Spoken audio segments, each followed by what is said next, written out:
Welcome Quest Lords to the History of Runescape Quests, a series in which I, Vamoria, revisit the many stories told over the 20 plus years of Runescape, to give older players a chance to reminisce, and newer players a chance to catch up on all of the quests that they might have missed. For today's video, we're going to be looking at Scorpion Catcher, Family Crest, Tribal Totem, Fishing Contest, and then finally, Monk's Friend. All of these quests are quite short, or random if you like, so it made sense for me to group them together like this. So Scorpion Catcher was released on the 25th of March 2002 and is the first quest in this series that I literally have no memory of. I know I've completed it as I only have a few more to go and this is just not one of them. I just can't recall anything about it. I'm sure that isn't an omen of this quest's quality, of course. After speaking with Formag, the wizard, you find out that his prized scorpions have gotten loose, and he wants you to track them down again.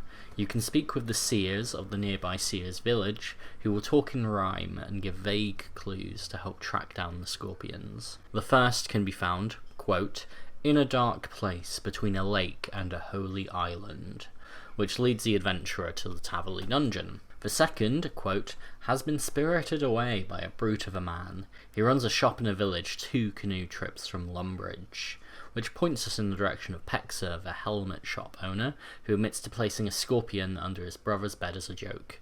Classic japery. That's 2 down, when the third is said to be upstairs near some brown robes with 4 pointed stars on them. This places us on the 2nd floor of the Edgeville Monastery. You return the scorpions to Formac and its quest complete. I think I know why I didn't remember it before making this video, and that's because it's not really anything. Family Crest was released on the 9th of April 2002 and has you recovering the 3 pieces of a family crest in order to return the completed crest to the family's patriarch. You start the quest by speaking to a down on his luck man known as Diminphius. I don't know how to say it, I'm just going to call him Dimmy. Dimmy says that he belongs to a noble family known as the Fitzharmons, but has lost his family crest and cannot prove his heritage. This crest was taken by his sons when they helped to defend Varrock from a necromancer attack, and he hasn't heard from them since. This necromancer is a being known as Lucian, who we'll explore in a later video as he's quite important for the arc of the early years of quests. Dimmy knows the whereabouts of one of his sons, Caleb, and sends us along to find him. Caleb can be found just outside of Varrock, where he's living as an aspiring chef. Caleb says that him and his brothers split the crest into 3 so that neither one of them could claim their dad's inheritance. They felt great shame due to this and each left, unable to be honest with their dad about what had happened. You hand a number of cooked fish over to Caleb and he gives you the first crest piece, before directing you to Al-Kharid, where his brother Avon might be. You find Avon wandering around, pondering about how he can win the affection of a girl he likes. He wishes for a ruby ring and a necklace made from perfect gold, but bemoans that none of the gold rocks he has found contain this perfect gold. He points you towards a dwarf named Boots, who reveals, quote, perfect gold can be found in a cave near Witchaven. You mine some ore, smelt it, create the jewellery, and pass it to Avon, who gifts you the 2nd crest piece. The final brother can be found recovering in the Jolly Boar Inn of Varrock after a near-fatal defeat at the hands of a demon called Chronazon.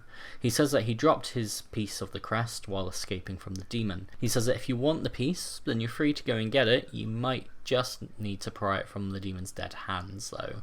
You gear up and head to the Edgeville dungeon. The demon must be hit with spells of all 4 elements, those being air, fire, earth, and water, in order for his defences to be overcome, at which point you can kill him. Once you have all 3 pieces of the crest, you reassemble it and return it to Dimmy to complete the quest. Review-wise, I like this one.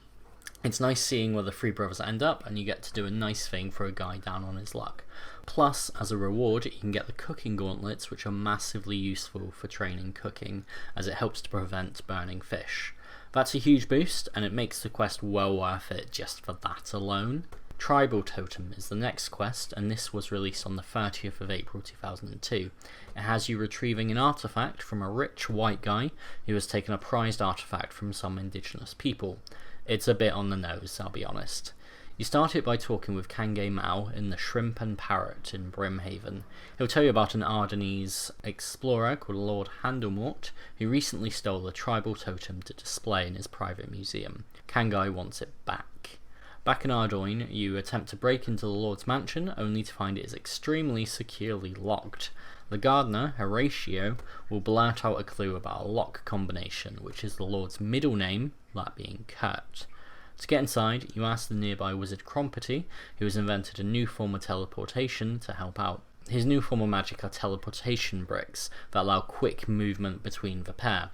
You hatch a plan to have one of these bricks delivered to the Lord's Manor instead of its intended address of the Wizard's Tower. You visit the Runescape parcel delivery team, swap the labels on the package, and have Crompety teleport you into the mansion. You then break the lock, steal the totem, and can return it to Kangai to complete the quest. Review-wise, this is a quick and easy one, so there isn't much to say. It's a standalone quest without much connection to the wider world.